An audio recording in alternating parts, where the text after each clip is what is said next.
So I have been in this industry for many years, and what I can tell you definitively is hunger does not discriminate. We're serving right now 700 brand new families every month, folks who have never been to the food bank before, never thought they would need to go to the food bank before. But what I can tell you are these families could be my neighbor, someone in my family, my friend.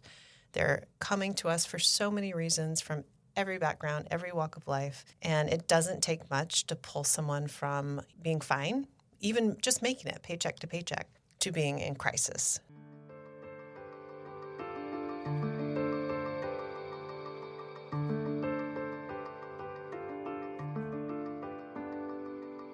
Hi, I'm Jeff Holden. Welcome to the Nonprofit Podcast Network. Our purpose and passion is to highlight a nonprofit organization in each weekly episode, giving that organization an opportunity to tell their story in their words to better inform and educate the respective communities they serve, as well as provide one more tool for them to share their message to constituents and donors. Our goal is to help build stronger communities through shared voices and to both encourage and support the growth of local nonprofit organizations through podcasting. Thanks to our founding partners for their foresight in helping us transform the way conversations start. CapTrust, fiduciary advice for endowments and foundations.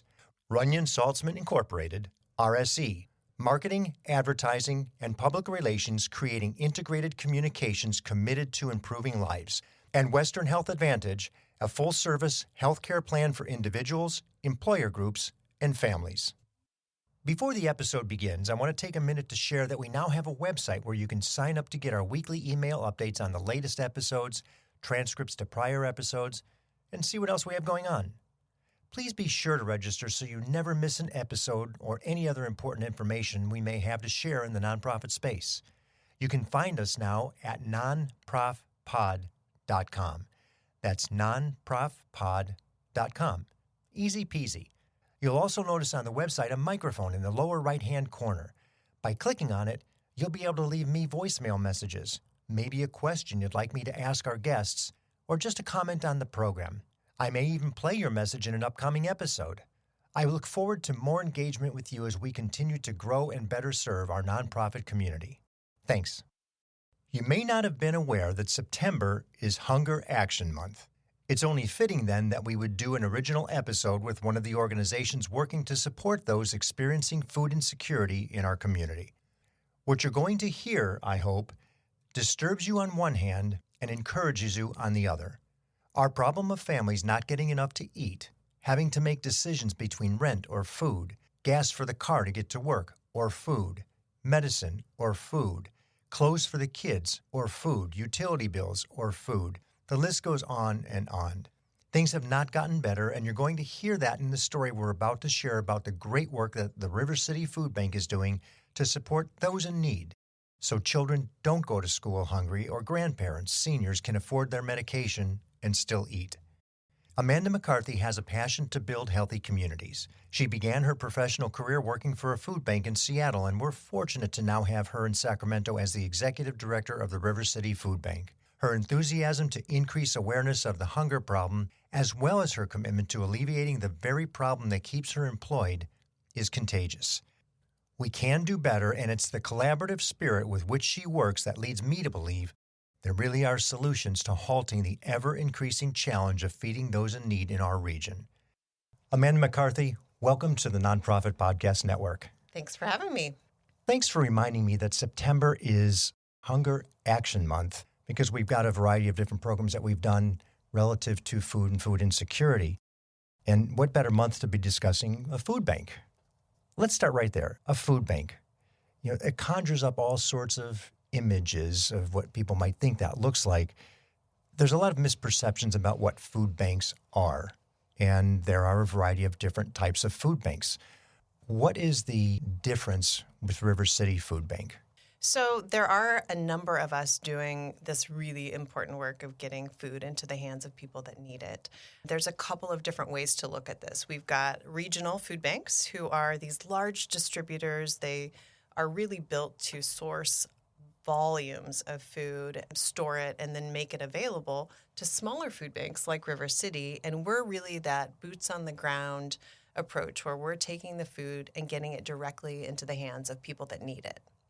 Unlike, as you were mentioning, that big distribution center, which would be Sacramento Foodbank. Correct. Where people still have the perception that they service the individual, which they do not. Correct. They service the food banks. Right. So we are this really important network of agencies.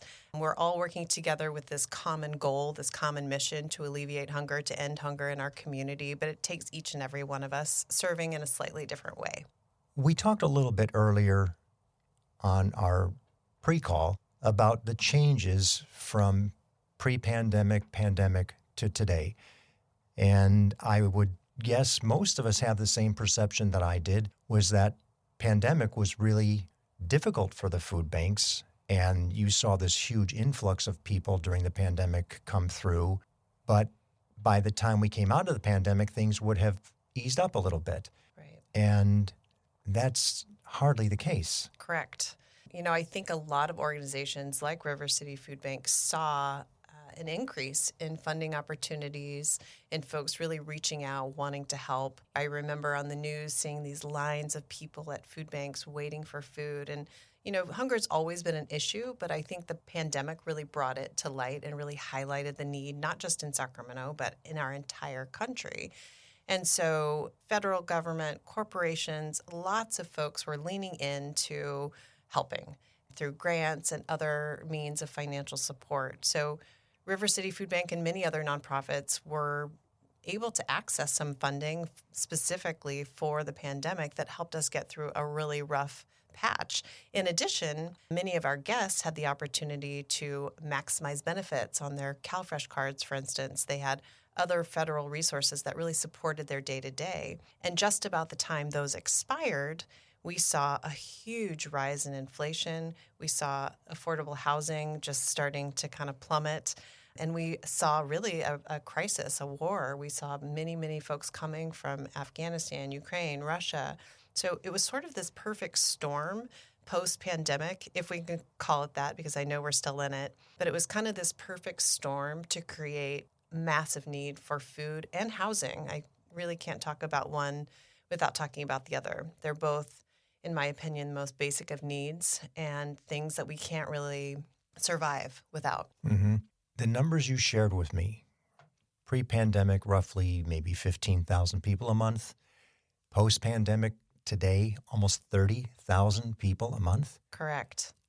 It's an incredible, enormous change. It is. If somebody said to any business, guess what? Today you're at X, and next year you're going to be at X double. How do you manage to keep up? How do you address that need in such a short period of time? Well, I will tell you, it is not easy. And as trite as this may be, it absolutely takes a village. We don't do this work in a silo. We do not do this work alone. I would be remiss if I didn't first thank our amazing staff who show up, roll their sleeves up, and really get into the trenches every day. This is not easy work. It takes very physical and emotional tolls. But beyond that, we've got such a strong network of support around us, individual and corporate donors. We couldn't even open our doors without literally an army of volunteers who come every day to support the work that we're doing. We've got food donors. We have a lot of people who have really helped carry us through this time and have really leaned into what they're seeing in the community, which is massive need. Did you have to hire more people? We did. So when I started, there were 12. Mm-hmm. We are now 17, Okay. a small but mighty crew. And, we've got a few folks doing marketing and fundraising. We've got a CalFresh outreach team that goes out. But the bulk of our staff are operations. So these are folks that do everything from pick food up, to help sort it, to get it out on the food distribution line, and anything and everything we need to make that operation run. We've had conversations with some of the other food distribution resources, I'll say, not necessarily food banks. The logistics of it all, to me, is mind-boggling. And I think the other part that many people have as a misperception is the type of food that you provide. Tell us a little bit about that, because it's not dated or near end date food. We're talking about a lot of contemporary, fresh items that people who need the service get. I'm so happy you asked that question. So I think first I'll tell you a little bit about where our food comes from. Yeah, please. And then kind of how we prioritize the different types of items we make available. So about 60% of everything we give out is donated. So that comes from Sacramento Foodbank, that comes from a variety of grocery stores, and that comes from individuals hosting food drives and, dropping off backyard citrus fruit and other things. And then 20% of what we give out is government commodities. So it's a federal program called the Emergency Food Assistance Program. Essentially, the United States Department of Agriculture purchases food, makes it available to state agencies, and eventually it trickles down to places like River City Food Bank to give out directly. So it can be anything from canned goods to frozen meat. And then the third thing that we give out is items we buy. We purchase about 20% of the food that we give out. And the reason that we do that is because we are so committed to health. It's one of our main core values, and we really prioritize making sure folks not only have food, but have healthy options to really thrive.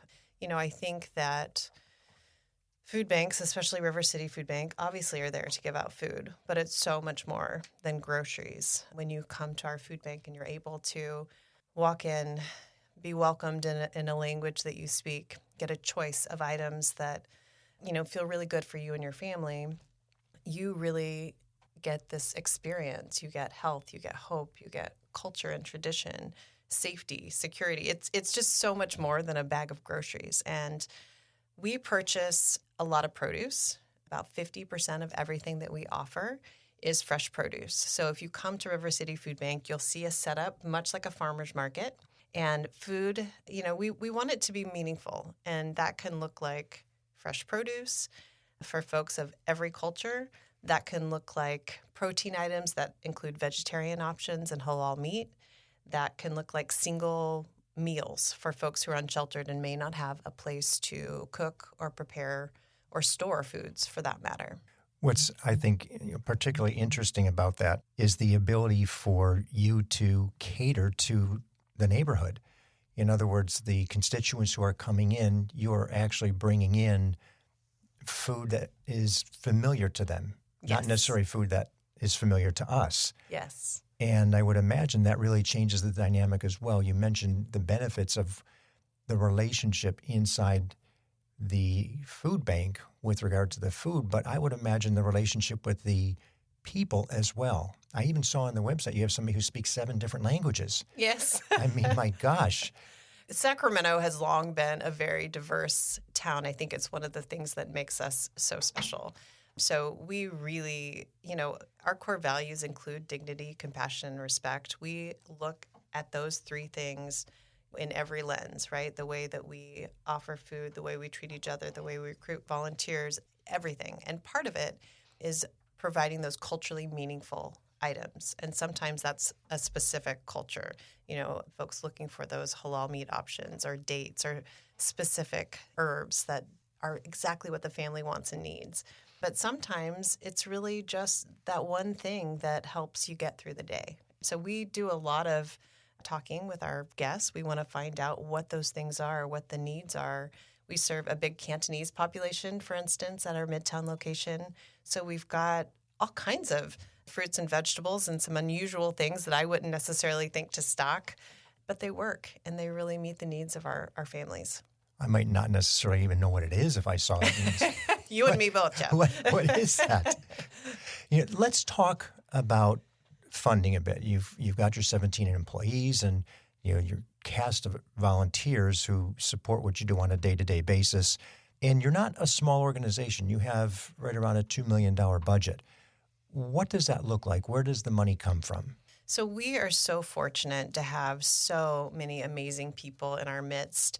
About half of our funding comes from individuals and corporate donors, and we're talking folks that give $5 a month to folks that give a lot more than that. Yeah. And believe me, we're grateful for every dollar, big and small. About 30% of the funds come through grants, both federal and non-federal. We really try to diversify those so if something drops off, we're not left stranded. And then the remaining funds come from our annual event and third-party fundraisers. When does your annual event take place, just for the benefit of those listening? Absolutely. It's September 19th. It's called Empty Bowls. It will be at the zoo this year. Oh, it happens to be this month. It does. Thank you, Hunger Action Month. Perfectly coincidental. Yes. Tell us about your geography. You've got 2 locations. We do. If you could share. Sure. So we do have 2 locations. We've been at our Midtown site since 2012. We are right behind the Sacramento Natural Foods Co-op. And that site is really special because we are on a public transit line and we are located directly across the street from the Department of Human Assistance. So our food bank is really easy to get to, and it's in an area where people are already gathering for other resources. We have a second location that we opened in 2017, and that one is in Arden Arcade. That location is located in a small, low-income neighborhood where a lot of Afghan refugees have resettled. It's definitely a food desert, and we serve mostly the neighborhood. Folks are walking really up to the food bank. Now, that said, if you can get to either of our food banks, we will make sure you have some amazing food to take home with you. But our Arden site is really an interesting and wonderful place. About 85% of the people we serve there are refugees, and about half are kids. And right now, it's about 17,000 people per month at that site alone. Wow. I know where that location is. It's hard for me to believe there's that much activity, but I certainly understand. Our refugee and immigrant community is probably the hardest hit in some of the instances just because of post-pandemic activity. Absolutely. And the surprise of, here I am, now what? Yes. Can you imagine landing, fleeing crisis or war or trauma, landing in a place where you don't speak the language, you don't have a place to live, you don't know how you're going to meet basic needs? It's really difficult. And Yes. so, we want to be here and be part of that space where people can establish community, can depend on healthy groceries so that they can do those things. I don't know about you, but when I'm hungry, I can hardly concentrate, let alone think about getting a job, finding a house, trying to figure out where my kids are going to go to school. Yeah. So we work with a lot of families who are really just trying to get established and settled. On that geography, you have the 2 locations. Does that necessarily mean you have to be in that circumference of some range to get service? Absolutely not. We are really such a unique model built on serving anybody in the county. So, doing that without barriers or judgment means we're never going to ask for proof of income, ID, or zip code. None of those things are required to get food. So if you can make it to either location, we will definitely make sure that you leave with some wonderful things for your family. So literally, I could come from Elk Grove Correct. to either of the locations and still be serviced. 100%. Does that put additional strain on your options, your team, your resources? It does, but we understand that the need is vast and we need to be flexible too. So we've actually had to make some big changes over the last couple of years to continue meeting the need while keeping our core values intact and distributing that food in the most meaningful way. So right now we are distributing food 2 days per week in Midtown, Tuesdays, Thursdays, and 2 days in Arden Arcade, and those are Wednesdays and Fridays. We used to be open at both locations on the same days. We had more distributions, but as the number of people in our lines grew, we realized that we needed our entire team at one location to support the distributions there. So we've spread things out a little bit, but it's interesting because I think as a board, as a staff, we were really concerned that we would see numbers drop. We weren't sure how this was going to affect us, but in reality, our numbers have only grown. We're doing more at each site with fewer hours of service. I was going to ask the next obvious question. If you had even more hours of service, do you think those numbers would even grow more considerably, or would they just distribute themselves out? I want to tell you that would be, the solution that we need, but I know the answer is we would just have more need with more service. Yeah. We are, sort of barely keeping up. We, our both of our sites are pretty small. I think you would be impressed at the volume of food that we move through these small spaces. Last year, it was more than 3 million pounds. And there's only so much capacity to do so much. And we're kind of at that space right now where we're hitting that stride, where we're not going to be able to serve too many more because of the limitations of our size, frankly. 3 million pounds is an enormous amount of, 3 million of anything is an enormous amount. Yes. If I said you just got $3 million, you would have gone, oh my gosh, I can't, that's so much money. But when you think of that in tonnage of food, it's just a lot of food. It's a lot of food. Last year we served 308,000 people and distributed 3 million pounds of food. And I still, every time I say it, my jaw kind of drops because it is outrageous. I've said for years, I just want to put us out of business. I don't think anyone should be hungry. I really believe food's a basic human right, and no one should have to wait in a line for it, especially in a place like this where we grow so much food. Right. But, unfortunately, our numbers are going the other way. I'm really focused on trying to make sure folks have options right now. They have food today. They can get on CalFresh for extra assistance. But we're also looking at the future. And what does that mean? How do we sustainably get through this period? And it's so interesting when you just said something. Ideally, you would work yourself out of business. That's the goal. In a best case situation, yes, you would close the food bank. Yes. And ironically, here we are going the other direction. And it's not something we celebrate the ability to service, but we shouldn't be celebrating the cause. Correct. And we have to find better solutions to that. Yes. We'll continue the conversation on how solutions come from collaboration with Amanda McCarthy of the River City Food Bank right after we recognize the people who make this program possible. I was in the media business for over 35 years and had the great privilege of working with Runyon Saltzman, RSE, Marketing, Advertising, and Public Relations. We collaborated on many different campaigns, but their commitment to the nonprofit sector hasn't changed since their founder, Gene Runyon, started the agency.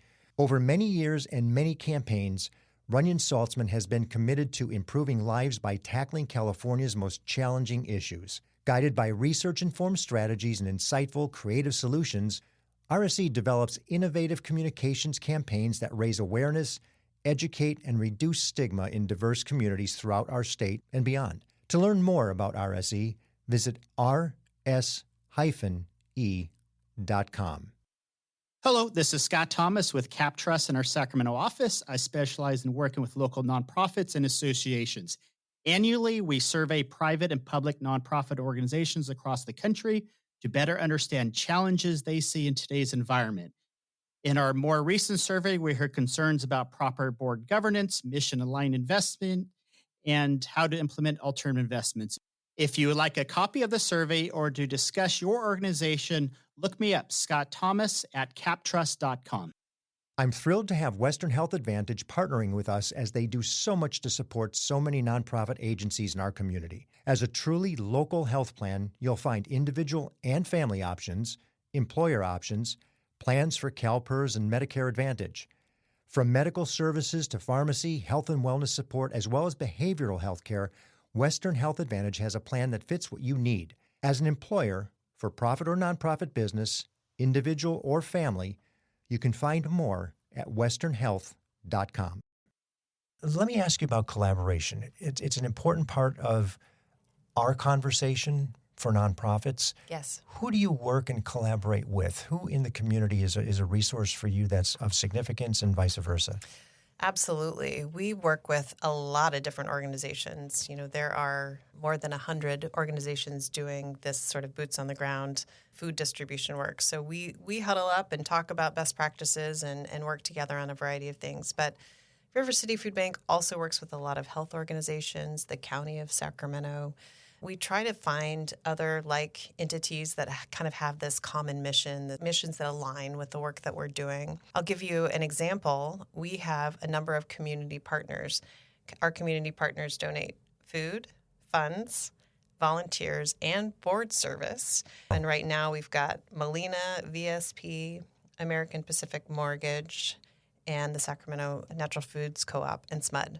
And it's incredible. These partnerships make an incredible difference. They're not only, things that we can count on, they're things that we look forward to. They're things that those entities provide us with help and expertise and direction and support.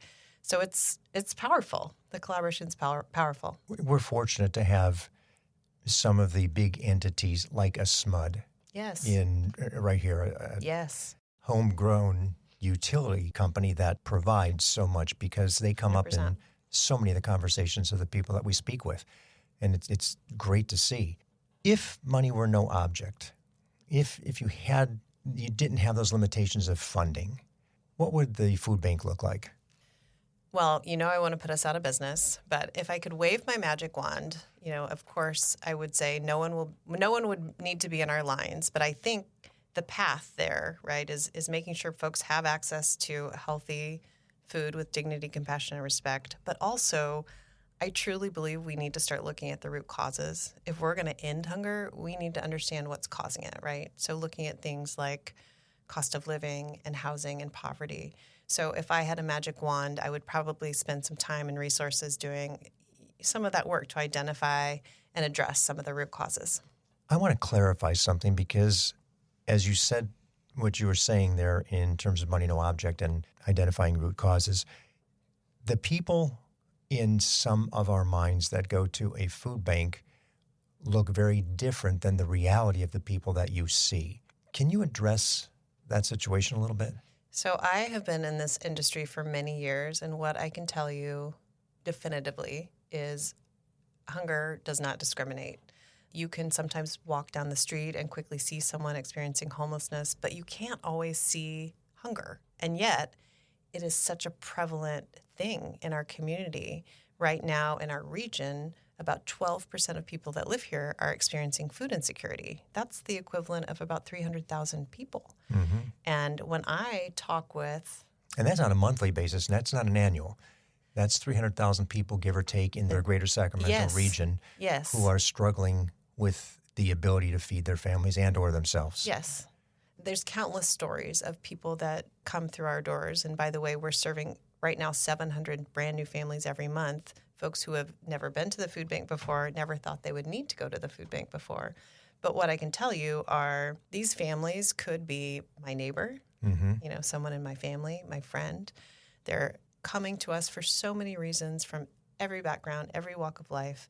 And it doesn't take much to pull someone from, being fine, even just making it paycheck to paycheck, to being in crisis. So things like a sudden loss of job, your car breaking down, a medical expense that you weren't expecting, anything of that nature could really take somebody into a situation where they're having to make some choices between putting food on the table and paying the rent.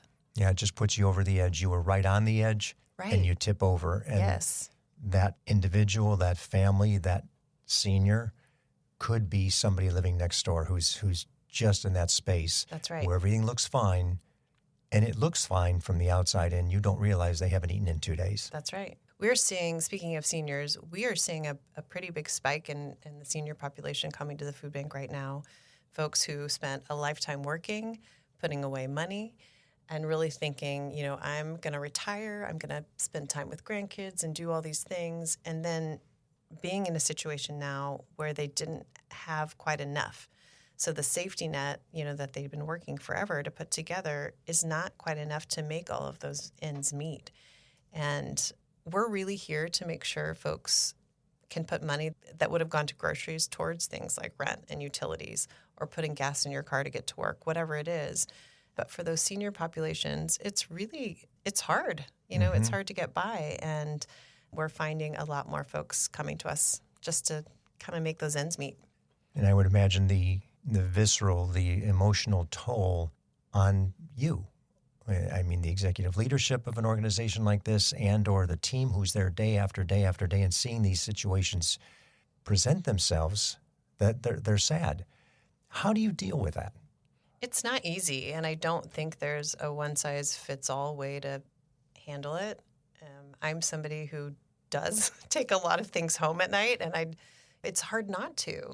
I will say our team is just incredible. The folks who work at River City Food Bank are there because they really care. They really want to support the community, and I think we are a pretty solid team that supports each other. But it's never easy, meeting folks who literally could be your family and quite frankly become your family because they come often. We get to know them. If they don't come for a couple weeks, we wonder where they are. And especially if they're seniors. Yes. So I don't know that there's a really good answer for that. We do our best to just take care and support each other and make sure we're there for the community when they need us. Happy stories. Things that you've seen where maybe somebody's in transition, they use the food bank services, and maybe they come and let you know, I got a job, everything's good, it's so much better. Yeah. I'm sure that happens, right? It does. Okay, Thank good. goodness. Let's go there. Yes, let's go there. So I remember meeting a family of 5, probably a couple years ago now. They had come from Afghanistan, really without much of anything. It was a pretty rocky transition. They got here, resettlement agency referred them to River City Food Bank. And the first time they came, of course, like many people who come for the first time, don't really know what to expect, what they're supposed to do, what it's going to be like. And I remember talking to them, and they were just overwhelmed and grateful to be able to talk with folks in Farsi and see all this food, not just any food, but spices and produce and halal options that really helped them recreate meals that were familiar. And they came every week. We're in a food desert. They needed our help. But slowly, I stopped seeing them. And I ran into their oldest son. He goes by Sam. I ran into him a couple weeks ago and said, hey, how are you guys doing? And he told me he's taking some classes. His dad has a job. And his sisters, I think they're both in elementary school, are just loving it. And he said, my mom still talks about being able to come to the food bank, that really just was the foundation we needed to just build community and feel comfortable and get settled in this place where we didn't know anyone. So it made me happy, and I think it's sort of this tangible evidence that we're doing something right. Yeah. Well, that's 5 people. Yes. And yes. 3 of those are the children right. who will now remember, and as they mature, possibly give back at some point in time yes. when they're capable. Yes. It may even be just volunteering as a class project or something like that. Absolutely. To where there's a level of comfort. Yes. Yeah, that's what we need to hear a lot of. Yes, absolutely. On the continuation of, we looked at something from a no money object. Reality is you are faced with, budget issues and constraints and things like that. What's the greatest need you've got today?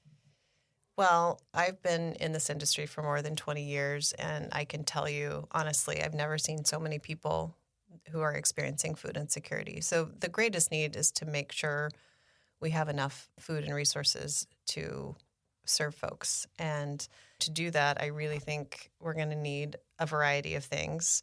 Number one is we need to enhance our fundraising. We need as many unrestricted funds as possible so that we can fill gaps and plug holes and make sure not only can we buy food for folks, we can service our fleet, we can keep our lights on, we can pay our team, those sorts of things. I think we also really, really need to double down on our efforts to make sure anyone who qualifies for CalFresh and other resources has access to it and has help getting it, because that can really help folks stretch their budgets so they don't have to make those impossible choices between staying housed and putting food on the table. And then finally, we talked about this earlier, I think there's this huge opportunity to strengthen partnerships. There are so many incredible agencies distributing food out there, and we do work together. But I think there's an opportunity to do even more. And I have another sort of magic wand moment. What if, we could purchase food together, recruit volunteers together, share transportation? There's just a whole host of things that I think we're starting to explore. We've opened the door, but there's a lot more work to do. So I think that is kind of the next iteration. We've seen that in a couple of different categories, collectives, so to speak, where yes. a larger agency says, we'll aggregate the group around us, we'll do the administration, we'll work with you on the grants, and we'll distribute the grants as equitable for the group doing whatever the services that they're providing. And I see that coming too. I hear what you're saying, where if you could minimize some of those duplicative activities, you save time and money. That's right. And it's there because you said, 100 organizations doing food service in some way, shape, or form in the greater Sacramento region? Yes. Yeah, there's certainly some duplication going on in spaces that doesn't need to. I can only imagine the logistics side if somebody could do that with the capabilities we have today with technology and AI and everything. That's right. Yeah, there's huge opportunity there. There are some organizations that, for instance, run a little pantry out of their church basement. It's open once a month, and it just serves that zip code.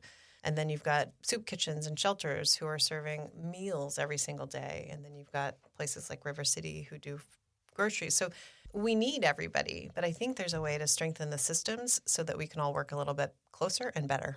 Amanda, what's the best way to find you, to learn about the organization? Where should they go?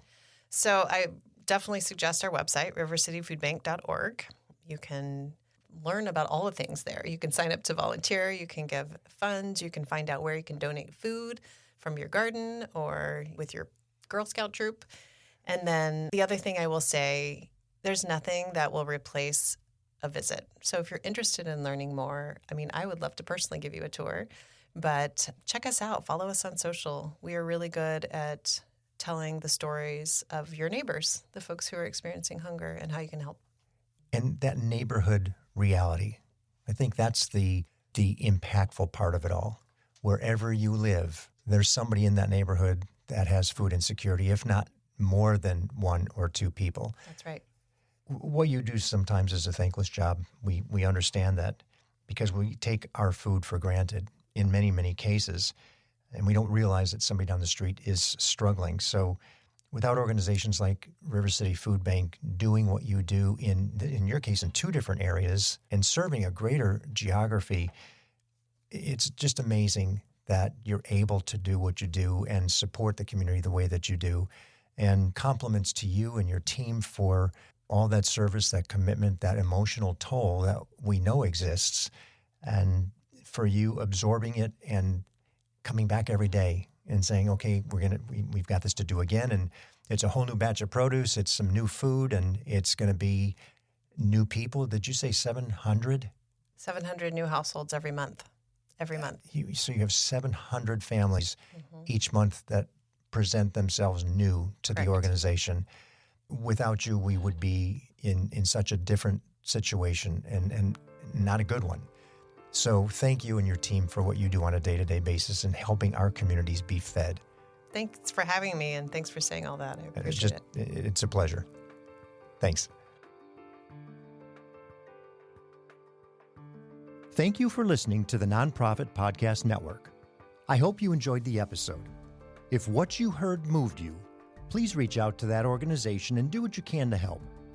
If you like and appreciate what we're doing to support local nonprofits, please give us a positive review, subscribe, and share. If you're a nonprofit with an interest in participating in an episode, you can reach me at jeff@hearmenowstudio.com. If you have a need for the services or products our sponsors offer, please reach out to them. Cap Trust, fiduciary advice for endowments and foundations, Runyon Saltzman Incorporated, RSC, marketing, advertising, and public relations, creating integrated communications committed to improving lives, and Western Health Advantage, a full-service healthcare plan for individuals, employer groups, and families. The Nonprofit Podcast Network is a production of, is recorded at, and edited by Hear Me Now Studio.